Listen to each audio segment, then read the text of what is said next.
Okay, so we're going to have a look at doing a few different stitches with an industrial machine. This is the 302 and it's pretty standard configuration for an industrial machine. First of all, one of the most important things is to hold this thread, both threads, when you're starting the machine. You don't want to pull it tight because the needle could bend. You just want to pull it taut. So just have it like that. And as far as stitching goes, the amount in from the edge, everyone's different, but I like to do about 3/8 or 1 centimeter. It seems to work very well for the kind of stitching I do.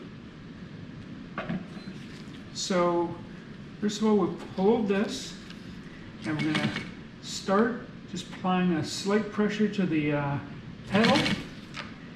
Now, one thing you have to do when you're stitching is always lock your stitch, and that's going in reverse. So you push the reverse paddle down and you go backwards, and that's going to lock your stitch. It does take a bit of practice to make sure you get it right on the actual stitch, the forward stitch, back, and then forward again. It takes a bit of practice. But you continue on, and you want to lock the stitch again.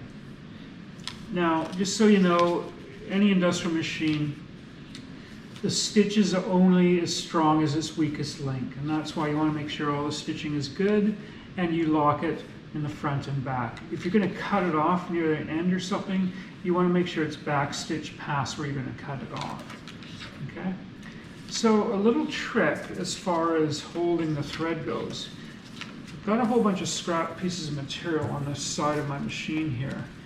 And what you can do is just run it off. So have it start right at the end of that material.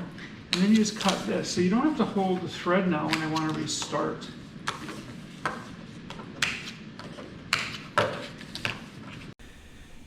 So you can use this technique of sewing onto a scrap piece anytime you're starting or ending a piece. If you have to start in the middle of a piece for some reason or some stitch, then you can't use that. You're going to have to hold the thread. Also, at this point, you want to check the quality of the thread, and if it's a little loose on the top or bottom, you're going to have to adjust the tension. And there is a PDF on our website where you found this video, and it's going to be called Thread Quality and Tension. So, thread looks good. Tension's good. Now, that industrial stitch is pretty strong, like that. But sometimes for extra strength and also for show, so it looks nice, just to do what's called a top stitch. So I'm going to have both sides coming out that way, the back. I'm going to fold the top over, try to get it to lay flat. And now what I'm going to do is I'm going to use the inside of this foot as a guide. I want it basically almost the center of this little foot here is going to be the guide that I want to line up to this stitch line here. Again, start of the stitch, put it in reverse, back it up a few stitches, and then continue on. Almost at the end, I'm going to back it up a bit and forward. Piece of material to run it off on so I don't have to hold the thread. Okay, so there you have a top stitch. It's a very strong stitch now. It's also kind of a safety net because it's double stitched. And that's done a lot on upholstery. This would be the band, or this would be the band. And it's done because it's a nice way to finish a stitch, and it also adds strength.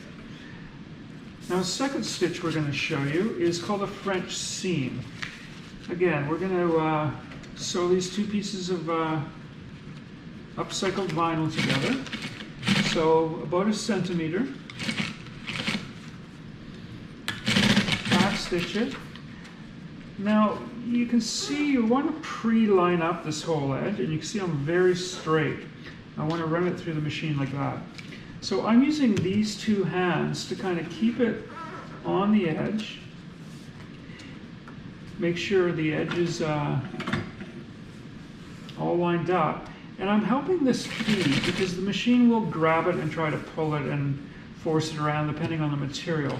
So I'm helping this whole thing just feed in straight and making sure all the time that my edge is all lined up. I'm just going to backstitch that, run it off into a piece of scrap material, and cut it at the thread. Okay, so we've got our seam here. Now, for a French seam, what we have to do, if you look at it like this, you can actually almost see through the area. It's not super strong like that. A French seam is used for, I guess, decoration. It looks really nice. It also makes it really strong.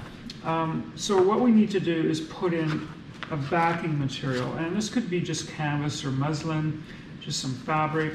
I'm just going to be using our upcycled vinyl from billboards that we use here. So I'm lining it up. I've got both tabs split, so they're going to either direction. Trying to get it to lie flat, keeping this nice and straight.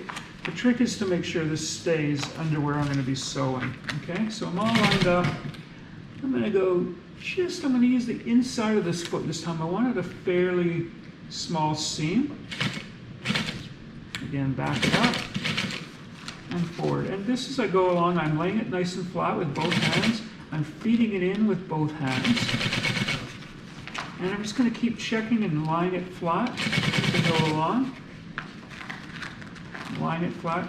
You see, if it doesn't lie flat, you might get a little bulge here and there, which isn't good looking. Again, back it up. Run off to the strap piece. And now we're going to do the other side. So again, lining up to just the inside of that edge. I'm going to back that up. And again, both these hands are just making sure this thing is keeping nice and straight. Back it up.